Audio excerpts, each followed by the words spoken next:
So good morning guys. तो चलिए start करते हैं आज के यानी कि 7 अप्रैल के इंपॉर्टेंट करंट अफेयर्स को। देखिए हमारा पहला प्रश्न क्या है। अभी हाल में किसे चमेली देवी जैन पुरस्कार 2021 से सम्मानित किया गया? तो आंसर होगा आरिफा जौहरी को। तो मुंबई की एक पत्रकार हैं ये आरिफा जौहरी, जिन्हें एक उत्कृष्ट महिला मीडिया कर्मी 2021 के लिए चमेली देवी जैन पुरस्कार से सम्मानित किया गया है। इन्हें मिला है 2021 के लिए और लास्ट 2020 के लिए ये दिया गया था नीतू सिंह को। ये जो पुरस्कार है महिला मीडिया कर्मी को पत्रकारिता के क्षेत्र में दिया जाता है, याद रखना। और वैसे पत्रकारिता के क्षेत्र में ही पुलित्जर पुरस्कार भी दिया जाता है और यहीं से आपके एग्जाम में प्रश्न आएगा कि बताइए अभी पुलित्जर पुरस्कार पाने वाले पहले अफ्रीकी व्यक्ति कौन बने? तो फिर क्या आंसर करोगे? फ्रांसिस केरे। अच्छा बताओ, वर्ल्ड प्रेस फ्रीडम इंडेक्स, इसमें भारत की रैंक क्या थी? 142 और टॉप पे नॉर्वे था। और उस इंडेक्स को जारी कौन करता है? Reporters without border. बाकी अगर एग्जाम में पूछा जाए कि 2022 का सुभाष चंद्र बोस आपदा प्रबंधन पुरस्कार किसे मिला, तो आंसर होगा विनोद शर्मा को व्यक्तिगत श्रेणी में। और अभी किंत्सुगी नाम के उपन्यास के लिए सुशीला देवी पुरस्कार जीता था। किसने? अनुकृति उपाध्याय ने। और बोल्ट्जमैन पुरस्कार पाने वाले पहले भारतीय व्यक्ति कौन बने थे? दीपक धर बने थे। ये भी याद रखना, बढ़ते आगे। अच्छा, ये तो बहुत ही इंपॉर्टेंट प्रश्न है आपका कि भारत के नए थल सेनाध्यक्ष कौन बनेंगे? तो आंसर होगा मनोज पांडे। वैसे आप जानते हो वर्तमान में हमारे आर्मी चीफ कौन है? मनोज मुकुंद नरवणे हैं, लेकिन अभी अप्रैल लास्ट में ये रिटायर्ड हो जाएंगे और फिर इनकी जगह vice lieutenant general Manoj Pande बनेंगे नए थल सेनाध्यक्ष। और देखो, इनका नाम याद करना बिल्कुल भी आपके लिए कठिन नहीं होगा। मनोज जा रहे हैं तो मनोज आ रहे हैं, यानी कि मनोज मुकुंद नरवणे ये चले जाएंगे, उनकी जगह मनोज पांडे आ जाएंगे। पांडे जी आ रहे हैं। बाकी अगर आपसे पूछा जाए कि नौसेना प्रमुख हमारे नेवल चीफ कौन है, तो आर हरि कुमार हैं। और नौसेना दिवस कब मनाया जाता है? 4 दिसंबर को। जबकि वायुसेना प्रमुख कौन है आपके? एयर चीफ मार्शल विवेक राम चौधरी हैं। और एयरफोर्स डे हम कब मनाते हैं? 8 अक्टूबर को। और आर्मी डे मनाया जाता है 15 जनवरी को। बाकी अभी हमने पढ़ा था विदेश सचिव हमारे कौन बन गए? विनय मोहन क्वात्रा बन गए। और रेलवे बोर्ड के नए चेयरमैन और सीईओ विनय कुमार त्रिपाठी हैं। और फाइनेंशियल एक्शन टास्क फोर्स के प्रेसिडेंट टी राजा कुमार हैं। ये भी ध्यान रखना नाम। बढ़ते आगे। फिर देखिए, अभी हाल ही में जारी बिरसा मुंडा जनजातीय नायक पुस्तक के लेखक कौन है? तो आंसर होगा आलोक चक्रवाल। तो बुक का नाम है बिरसा मुंडा जनजातीय नायक और इसे अभी हमारे जो शिक्षा मंत्री हैं धर्मेंद्र प्रधान उन्होंने लॉन्च किया है। और इसको लिखा किसने है? प्रोफेसर आलोक चक्रवाल। और ये कहाँ के प्रोफेसर हैं? तो ये छत्तीसगढ़ के बिलासपुर में जो गुरु घासीदास यूनिवर्सिटी है उसके कुलपति हैं प्रोफेसर आलोक चक्रवाल, जिन्होंने ये बुक लिखी है बिरसा मुंडा जनजातीय नायक। अच्छा मुझे बताओ, बिरसा मुंडा की जयंती को हम एक दिवस मनाते हैं जिसे हम कहते हैं जनजातीय गौरव दिवस। बता सकते हो ये कब मनाया जाता है? और हाँ, अगर आप डेली हमारे करंट अफेयर्स का रिवीजन वाला वीडियो देखते होंगे जहाँ पे डेली हम पुराने महीने के करंट अफेयर्स के साथ साथ कुछ स्टैटिक क्वेश्चंस और कुछ डेज वाले क्वेश्चन को डेली रिवाइज करते हैं, तो ये क्वेश्चन मैं आपको कई बार रिपीट करवा चुका हूँ। तो इसका आंसर होगा 15 नवंबर को। और अगर आप में से कोई इस वीडियो को वेरी फर्स्ट टाइम देख रहा है तो मैं आपसे ज़रूर कहूँगा कि एक बार थोड़ा सा समय निकाल करके वो रिवीजन वाला वीडियो आप ज़रूर देखना। वो वीडियो मैं ऊपर आई बटन में भी आपको प्रोवाइड करा दूंगा। वैसे वीडियो सेक्शन में जाकर के आप देख सकते हैं, डेली अपलोड होता है। और इसी तरह से आपको याद होगा अभी जनवरी महीने में इनके ऊपर एक और बुक आई थी जिसका नाम है the legend of Birsa Munda. उसको किसने लिखा था? 2 लेखक थे, तुहीन ए सिन्हा और अंकिता वर्मा ने लिखा था, जिसको रिलीज किया था महाराष्ट्र के गवर्नर भगत सिंह कोश्यारी ने। शायद याद आ गया होगा आपको। और बिरसा मुंडा के नाम पे एक हॉकी स्टेडियम का नाम भी रखा गया है। भारत का सबसे बड़ा हॉकी स्टेडियम कहाँ बन रहा है? उड़ीसा के राउरकेला में। बस उसी का नाम रखा गया बिरसा मुंडा के नाम पे। अच्छा वैसे बिरसा मुंडा के नाम पे तो एक एयरपोर्ट भी है जो आपको मिलेगा रांची झारखंड में। बाकी चंद्रचूड़ घोष, अभी सुभाष चंद्र बोस के ऊपर इन्होंने बुक लिखी है जिसका नाम है the untold story of an inconvenient nationalist. Jayanta Ghoshal ने ममता बनर्जी के ऊपर बुक लिखी है ममता बियॉन्ड 2021। और उमा दास गुप्ता ने रविंद्रनाथ टैगोर के ऊपर बुक लिखी है जिसका नाम है a history of Sriniketan Rabindranath Tagore pioneering work in rural construction. और हाँ, मैं आपको बता दूं कि आज अभी मॉर्निंग में ही आपको अप्रैल मंथ का वीकली करंट अफेयर्स वाला वीडियो भी मिल जाएगा, उसका क्विज भी मिल जाएगा और पीडीएफ भी आपको मिल जाएगी। वैसे वीडियो कल ही अपलोड हो जाता लेकिन कंप्यूटर में कुछ दिक्कत आ गई थी इसलिए कल अपलोड नहीं हो पाया। तो वीडियो ज़रूर देखना और बताना आपको कैसा लगा। अच्छा लगता है तो लाइक करके शेयर ज़रूर करना। और मार्च के जो कुछ पार्ट्स बाकी हैं वो भी जल्दी अपलोड हो जाएंगे, 2-5 दिन के अंदर वो भी हम क्लियर कर लेंगे। अभी बढ़ते आगे। फिर बताइए, अभी हाल ही में वन्य जीवों को कानूनी अधिकार देने वाला दुनिया का पहला देश कौन सा बना? तो आंसर होगा इक्वाडोर। तो साउथ अमेरिकन कंट्री है इक्वाडोर, जो कि वन्य जीवों को कानूनी अधिकार देने वाला दुनिया का पहला देश बन गया है। और ये फैसला क्यों लिया गया? क्योंकि इक्वाडोर में एक परिवार जंगल से 1 महीने के छोटे से बंदर को ले आता है और उसे अपने घर में पालने लगता है। और फिर जब वो बंदर बड़ा हो जाता है, काफ़ी बड़ा हो जाता है, फिर उसे चिड़ियाघर में वो छोड़ के आ जाते हैं। लेकिन इतने समय तक जब वो बंदर घर में रहा और सडनली उसे चिड़ियाघर में छोड़ने जाते हैं तो वहाँ के वो वातावरण में, वहाँ के एनवायरनमेंट में वो एडजस्ट नहीं हो पाता और फिर उसके कारण क्या होता है, उसकी डेथ हो जाती है। तो फिर वहाँ की सुप्रीम कोर्ट ने ये फैसला सुनाया कि वन्य जीवों को उनकी मर्जी के बगैर पकड़ना, उनका शिकार करना, बंदी बनाकर रखना, तस्करी करना और उनका व्यापार करना अब कानून के खिलाफ आता है, अब कानून के खिलाफ है। तो वन लाइनर याद रखना है, वन्य जीवों को कानूनी अधिकार देने वाला दुनिया का पहला देश कौन सा बन गया है? इक्वाडोर बन गया है। अच्छा, एक प्रश्न का उत्तर दो तो कि अभी किस संस्था ने, किस ऑर्गेनाइजेशन ने वन्य जीव संरक्षण bond, wild life conservation bond जारी किया था अफ्रीका के काले गेंडों के लिए? तो आंसर होगा वर्ल्ड बैंक ने। अब बात इक्वाडोर की है तो ये रहा मैप में इक्वाडोर, कैपिटल इसकी क्विटो है, करेंसी यूएस डॉलर है, प्रेसिडेंट हैं गुइलर्मो लासो। यहीं पे आपको कोटोपैक्सी ज्वालामुखी भी मिलेगा। अच्छा, वैसे विश्व वन्य जीव दिवस, वर्ल्ड वाइल्ड लाइफ डे कब मनाते हैं हम?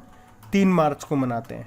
और अभी कुछ समय पहले की बात है, इक्वाडोर में आपातकाल लगा दिया गया था। क्या कारण था? अपराध बढ़ने लगे थे, उस कारण से वहाँ पे इमरजेंसी लगाई गई थी 60 दिनों के लिए। और वैसे अभी श्रीलंका में भी हमने देखा कि इमरजेंसी लग गई थी, लेकिन उसका कारण क्या था? आर्थिक संकट था। तो ध्यान रखना। बढ़ते आगे।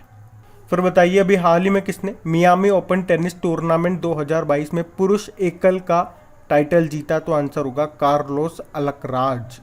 तो मियामी ओपन टेनिस टूर्नामेंट जो कि कहाँ पे हुआ? यूएसए में। इसमें मेन सिंगल का टाइटल जीता है कार्लोस अल्कराज ने। और ये कहाँ के टेनिस प्लेयर हैं? ये स्पेन के टेनिस प्लेयर हैं। इनकी उम्र है 18 वर्ष और इस तरह से ये खिताब जीतने वाले सबसे युवा विजेता बन गए हैं। कुछ दिन पहले हमने पढ़ा था वुमेन सिंगल टाइटल जीता था किसने? इगा स्विटेक ने। ये पोलैंड की टेनिस प्लेयर हैं। अच्छा, कार्लोस अल्कराज से आपने पढ़ा होगा सबसे कम उम्र के ATP 500 विजेता भी बने थे ये।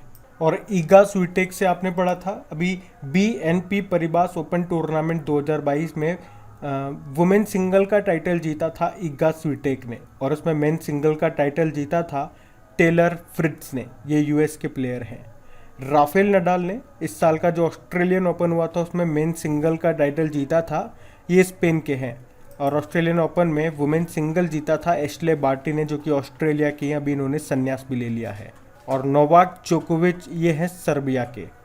अच्छा, एक प्रश्न मेरा रहेगा आपसे, अभी हमने वर्ल्ड टेनिस डे कब मनाया और वैसे मनाते कब हैं ये भी बताओ। इसका मतलब ये हो गया कि हर साल ये अलग अलग दिन मनाया जाता है, तो उस तरह से मैं आपसे पूछ रहा हूँ, बताइए आप। बढ़ते आगे। फिर बताइए, अभी किसने डिकोडिंग इंडिया बाबू डोम नाम की बुक को लिखा है? तो आंसर होगा अश्विनी श्रीवास्तव ने। तो अभी अश्विनी श्रीवास्तव ने ये बुक लिखी है जिसका नाम है डिकोडिंग इंडिया बाबू डोम। ये भारत की नौकरशाही व्यवस्था को कवर करने वाले पत्रकार की अपनी तरह की पहली किताब है। ये आम आदमी के दृष्टिकोण से भारत की प्रशासनिक व्यवस्था और शासन के कामकाज पर प्रकाश डालती है। बुक का नाम है डिकोडिंग इंडिया बाबू डोम। अभी प्रणय पाटिल ने बरगंडी विंटर्स नाम की बुक को लिखा था। उसके अलावा गीतांजलि श्री का नाम आपको याद होगा, ये भारतीय लेखिका हैं। और अभी इनके अनुवादित हिंदी उपन्यास जिसका नाम है टॉम्ब ऑफ सैंड, इसको अंतर्राष्ट्रीय बुकर पुरस्कार के लिए नामांकित किया गया था। और बात बुकर पुरस्कार की है तो आपको याद होगा 2021 का बुकर प्राइज मिला था डेमन गलगुट को ये साउथ अफ्रीका के हैं। इनके उपन्यास का नाम था द प्रॉमिस। और 2021 का इंटरनेशनल बुकर पुरस्कार किसे मिला? डेविड डायोब को। ये फ्रांस के लेखक हैं। इनके उपन्यास का नाम था at night all blood is black. बाकी देविका रंगाचारी, कौन सी बुक लिखी इन्होंने? Queen of fire. याद रखना, पढ़ते आगे।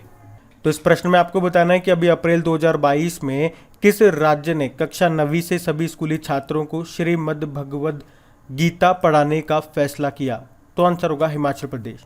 तो अब हिमाचल प्रदेश में कक्षा 9वीं से सभी स्कूली छात्रों को श्रीमद् भगवद गीता पढ़ाई जाएगी। और इसी के साथ आपको बता दूं कि गुजरात के बाद गीता को सरकारी पाठ्यक्रम में हिस्सा बनाने वाला दूसरा राज्य ये बन गया है। क्योंकि अभी मार्च 2022 की बात है, गुजरात के जो शिक्षा मंत्री हैं जीतू वाघानी, उन्होंने घोषणा की थी कि श्रीमद् भगवद गीता कक्षा 6ठी से लेकर 12वीं तक के पाठ्यक्रम में जोड़ी जाएगी गुजरात राज्य में। और अब हिमाचल प्रदेश में, तो ये रहा मैप में हिमाचल प्रदेश। देखो, हिमाचल प्रदेश की 2 कैपिटल आपको मिलेगी। इसकी जो समर कैपिटल है शिमला है, विंटर कैपिटल इसकी धर्मशाला है। मुख्यमंत्री हो गए जयराम ठाकुर और यहाँ के गवर्नर राजेंद्र विश्वनाथ अरलेकर। अभी आपको याद है, मोटोक्रॉस एथलीट को ट्रेनिंग देने के लिए भारत का पहला साई राष्ट्रीय उत्कृष्टता केंद्र कहाँ पे खोला जाएगा? शिमला में। यहीं पे आपको अटल टनल भी मिलेगा जिसकी लंबाई है 9.02 किलोमीटर और अभी इसे वर्ल्ड बुक ऑफ रिकॉर्ड्स में शामिल किया गया था। 10,000 फीट से अधिक ऊंचाई पर जो सबसे लंबा टनल है उस श्रेणी में। अभी जल जीवन मिशन के तहत 100वां हर घर जल वाला जिला कौन सा बना था? हिमाचल प्रदेश का चंबा जिला। और अगर पूछे कि हिमाचल प्रदेश का पहला जैव विविधता पार्क, बायोडाइवर्सिटी पार्क कहाँ पे बना, तो आंसर होगा मंडी में। अभी हिमाचल प्रदेश ने ही अपना कांगड़ा एप्लीकेशन को लॉन्च किया था। और याद होगा, 9वीं महिला राष्ट्रीय आइस हॉकी चैंपियनशिप ये पहली बार अभी हिमाचल प्रदेश में ही खेली गई थी, हिमाचल प्रदेश के काजा में। और इसे किसने जीता? लद्दाख ने। और अभी हिमाचल प्रदेश राज्य पुलिस को प्रेसिडेंट्स कलर अवार्ड भी मिला था और ये अवार्ड पाने वाली ये भारत की 8वीं राज्य पुलिस बनी थी। और अभी हिमाचल प्रदेश की चंबा चप्पल को जीआई टैग भी मिला था। उसके अलावा 100% टीकाकरण यानी कि दोनों डोज देने वाला पहला जिला ये हिमाचल प्रदेश का किन्नौर था।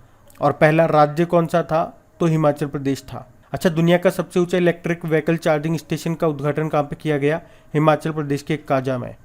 और बुनकर सेवा और डिजाइन संसाधन केंद्र ये कहाँ पे खुलेगा? हिमाचल प्रदेश के कुल्लू में। कुल्लू से याद आएगा, देश में पहली बार मोंक फ्रूट की खेती कहाँ पे शुरू हुई? हिमाचल प्रदेश के कुल्लू में। उसके अलावा भारत में पहली बार हींग की खेती कहाँ पे की गई? हिमाचल प्रदेश के लाहौल घाटी में। तो ध्यान रखना ये भी। अच्छा, उसके अलावा एक और पॉइंट सुन लो, विजय हजारे ट्रॉफी 2021-22 को किसने जीता? हिमाचल प्रदेश ने तमिलनाडु को हरा के। अब बढ़ते हैं आगे। अच्छा, फिर बताइए, अभी विकास और शांति हेतु अंतर्राष्ट्रीय खेल दिवस कब मनाया गया? तो आंसर होगा 6 अप्रैल को। तो international day of sports for development ये हर साल 6 अप्रैल को मनाया जाता है। इस बार की थीम क्या है? सभी के लिए एक सतत और शांतिपूर्ण भविष्य की सुरक्षा, खेल का योगदान। बाकी अप्रैल में कौन कौन से डे मनाए आपने? 1 अप्रैल को उत्कल दिवस, 2 अप्रैल को वर्ल्ड ऑटिज्म अवेयरनेस डे, 2 अप्रैल को ही अंतर्राष्ट्रीय बाल पुस्तक दिवस, 4 अप्रैल को खान जागरूकता और खदान कार्य में सहायता के लिए अंतर्राष्ट्रीय दिवस, 5 अप्रैल को राष्ट्रीय समुद्र दिवस और 5 अप्रैल को ही अंतर्राष्ट्रीय अंतरात्मा दिवस मनाते हैं। तो याद रखना ये सारे डेज भी। बढ़ते आगे। अच्छा, फिर बताइए, अभी किस राज्य ने हिम प्रहरी योजना शुरू की? तो आंसर होगा उत्तराखंड। तो हिम प्रहरी योजना ये पूर्व सैनिकों और युवाओं के लिए है और इसका मुख्य उद्देश्य है राज्य से लोगों के पलायन को रोकना।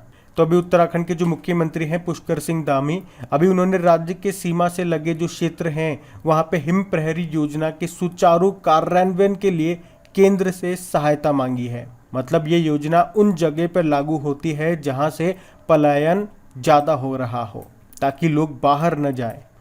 तो इस योजना में राज्य सरकार पूर्व सैनिकों को राज्य की सीमा से लगे क्षेत्रों में बसाने को प्राथमिकता देगी।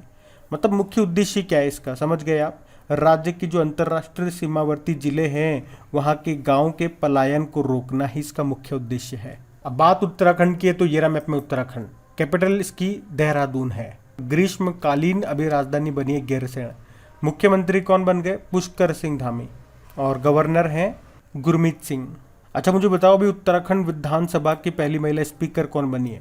ऋतु खंडूरी भूषण। और अगर आपसे पूछते कि उत्तराखंड में एक दिन की मुख्यमंत्री कौन बनी थी? सृष्टि गोस्वामी।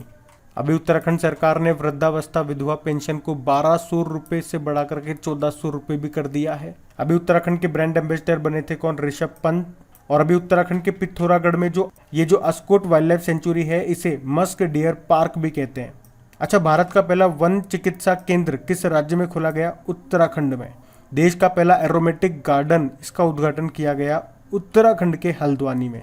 और बताओ, उत्तर भारत के सबसे बड़े पामेटम का उद्घाटन कहाँ पे किया गया? ये भी उत्तराखंड के हल्द्वानी में। पामेटम मतलब जिस स्थान पे पाम के पेड़ उगते हैं वो। बाकी बताओ, भारत की सबसे बड़ी ओपन एयर फर्नरी कहाँ पे खुली? उत्तराखंड के रानीखेत में। और भारत का सबसे अधिक ऊंचाई वाला हर्बल गार्डन का उद्घाटन किया गया था उत्तराखंड में। अभी भूकंप अलर्ट एप्लीकेशन को लॉन्च करने वाला पहला राज्य ये भी बना था आपका उत्तराखंड। भारत का पहला फॉरेस्ट हीलिंग सेंटर ये कहाँ पे स्थापित किया गया? रानीखेत में। बाकी बेरोजगार युवाओं के लिए इसने अभी होप पोर्टल भी लॉन्च किया था। उसी तरह से उत्तराखंड की पुलिस ने मिशन हौसला शुरू किया था। उत्तराखंड ने ही घरों की पहचान चेली का नाम योजना शुरू की थी। मुख्यमंत्री महालक्ष्मी योजना शुरू की थी। नंदा गौरा योजना शुरू की थी। वात्सल्य योजना शुरू की थी। भितोली उत्सव और फूल देई त्योहार ये मनाया जाता है उत्तराखंड में। एक हरेला उत्सव भी मनाया जाता है उत्तराखंड में, जबकि हरेली मनाया जाता है छत्तीसगढ़ में। अच्छा, भारत का पहला क्रिप्टोगेमिक गार्डन कहाँ पे स्थापित किया गया? देहरादून में। भारत का पहला लाइकेन पार्क ये भी बना है उत्तराखंड के पिथौरागढ़ के मुनस्यारी में। यहीं पे आपको राजाजी टाइगर रिजर्व और जिम कॉर्बेट टाइगर रिजर्व मिल जाएगा, तो ये ध्यान रखना। और टिहरी डैम ये भी याद रख लो, ये भी उत्तराखंड में है। किस नदी पर है? भागीरथी नदी पर है। बढ़ते आगे। फिर बताइए, अभी हाल ही में किस एशियाई देश में अफीम की खेती पर प्रतिबंध लगाने की घोषणा की गई? तो आंसर होगा अफगानिस्तान। आप जानते हो अफगानिस्तान में वर्तमान में तालिबान की सरकार है, जिसने अभी अफगानिस्तान में अफीम की खेती पर प्रतिबंध लगाने की घोषणा कर दी है। तालिबानी सरकार ने ये घोषणा तब की जब किसानों ने लाल फूल की कटाई शुरू कर दी है। मतलब जब अफीम की खेती की जा रही थी तब तो इन्होंने कुछ भी नहीं कहा। अब वो फसल पक कर के तैयार हो गई, अब कटाई चालू होना हो गया। अब उन्होंने कहा कि भाई प्रतिबंध लगा रहे हैं हम लोग, क्योंकि इन्हीं लाल फूलों से हेरोइन बनती है, जो ड्रग्स गांजा वगैरह कहते हैं वो इन्हीं फूलों से बनती है। अभी तालिबानी सरकार ने कहा कि अगर किसान कटाई जारी रखेंगे तो हम उनकी फसल को भी जला देंगे, साथ में उन्हें कैद की सजा तक सुनाई जा सकती है अगर वो हमारी बात नहीं मानेंगे तो। अच्छा, कुछ प्रश्न मैं आपसे पूछता हूँ, आप मुझे बताओ। अभी निजी इस्तेमाल के लिए भांग को मंजूरी देने वाला पहला यूरोपीय देश कौन सा बना था? तो आंसर होगा माल्टा। बताओ, अभी किस देश ने औषधीय उपयोग के लिए भांग की खेती को वैध लीगल किया था? लेबनान ने। और बताओ, अभी भांग की खेती को खत्म करने के लिए किस राज्य ने ऑपरेशन परिवर्तन शुरू किया था? आंध्र प्रदेश ने। और अभी अफगानिस्तान से भारतीयों को वापस लाने के लिए कौन सा ऑपरेशन चलाया गया था? देवी शक्ति। और उसी तरह से यूक्रेन में फंसे हुए भारतीय छात्रों को वापस लाने के लिए कौन सा ऑपरेशन था? ऑपरेशन गंगा। अफगानिस्तान में आपको सलमा बांध मिलेगा, जिसे फ्रेंडशिप डैम कहते हैं, और शहतूत बांध भी यहीं पे मिलेगा। इसे भारत की सहायता से बनाया गया था अफगानिस्तान में। अच्छा, सार्क का हेडक्वार्टर कहाँ पर है? काठमांडू, नेपाल में है। लेकिन अभी इसका नवीनतम सदस्य देश बना था 8वें नंबर का अफगानिस्तान। उसी तरह से वर्ल्ड ट्रेड ऑर्गेनाइजेशन का नवीनतम सदस्य अफगानिस्तान है 164 नंबर का। वर्ल्ड ट्रेड ऑर्गेनाइजेशन जिसकी स्थापना होती है 1995 में। जेनेवा स्विट्जरलैंड में हेडक्वार्टर है। और इसकी पहली महिला डायरेक्टर जनरल कौन है? नागोजी ओंकाजाइवेला, ये नाइजीरिया से हैं। तो ये सब ध्यान रखना। आप पढ़ते आगे। चलिए बताइए, अभी अप्रैल 2022 में इमरान खान को पाकिस्तान के प्रधानमंत्री के पद से हटा दिया गया। उन्होंने कार्यवाहक प्रधानमंत्री के पद के लिए किसे नामित किया? तो आंसर होगा गुलजार अहमद को। तो राष्ट्रपति के द्वारा नेशनल असेंबली को भंग करने के बाद इमरान खान को पाकिस्तान के प्रधानमंत्री के पद से हटा दिया गया। और फिर उन्होंने कार्यवाहक प्रधानमंत्री के लिए पूर्व जो चीफ जस्टिस हैं गुलजार अहमद, उनको नामित किया है। बाकी रिज अहमद की बात करते हैं तो ऑस्कर जीतने वाले पहले मुस्लिम एक्टर बने थे। इनकी short film the long good boy. और VS Pathania Indian coast guard के 24वें प्रमुख बने थे। जबकि रिजवान हसन 2022 का अंतर्राष्ट्रीय महिला साहस पुरस्कार जीता था इन्होंने। ध्यान रखना, ये बढ़ते आगे। चलिए बताइए, अभी हाल ही में किस केंद्रीय मंत्री ने पर्यावरण जागरूकता शुभंकर प्रकृति को लॉन्च किया? तो आंसर होगा भूपेंद्र यादव। हमारे केंद्रीय पर्यावरण मंत्री हैं भूपेंद्र यादव, जिन्होंने अभी प्लास्टिक अपशिष्ट प्रबंधन के लिए जागरूकता शुभंकर प्रकृति इसको लॉन्च किया। और इसी के साथ उन्होंने हरित पहल भी शुरू की है। अच्छा, शुभंकर से याद आएगा आपको, अभी फीफा वर्ल्ड कप 2022 जो कतर में होने हैं, उसका शुभंकर किसे रखा गया? तो इसका शुभंकर बनाया गया है लाइब को, जो कि एक अरबी शब्द है जिसका मतलब होता है अति कुशल खिलाड़ी। और नमामि गंगे मिशन का शुभंकर क्या है? चाचा चौधरी है। और 2022 में जो अंडर 17 वुमेन्स वर्ल्ड कप होंगे, जो कि फुटबॉल का टूर्नामेंट है, इसका शुभंकर है इभा, जो कि एक एशियाई शेरनी है। तो बात करेंगे कल की वीडियो में पूछे गए प्रश्न के उत्तर की। तो कल आपसे पूछा था दिल्ली मेट्रो रेल कॉर्पोरेशन के मैनेजिंग डायरेक्टर कौन बने, तो आंसर होगा विकास कुमार। आप सभी ने प्रश्न का बिल्कुल सही उत्तर दिया है। और गाइज, अगर सेशन अच्छा लगा है तो प्लीज़ इसे लाइक ज़रूर कीजिएगा। अगर आप इन वीडियोस को सपोर्ट करना चाहते हैं तो प्लीज़ अपने दोस्तों के साथ में, जो भी आपका फेसबुक ग्रुप हो गया, व्हाट्सएप ग्रुप हो गया, एक बार शेयर ज़रूर करना। और आपकी प्रैक्टिस हो सके अच्छे से, इसके लिए आपकी क्विज़ बना करके, इन सभी क्वेश्चन की क्विज़ बना करके आपके क्रेक एग्जाम एप्लीकेशन पे अपलोड कर दिए, पीडीएफ भी बना करके वहीं पे डाल दिया। क्रेक एग्जाम एप्लीकेशन का लिंक आपको नीचे डिस्क्रिप्शन में मिल जाएगा, टेलीग्राम का लिंक भी मिल जाएगा। अब ये रहा आज का आपका होमवर्क प्रश्न।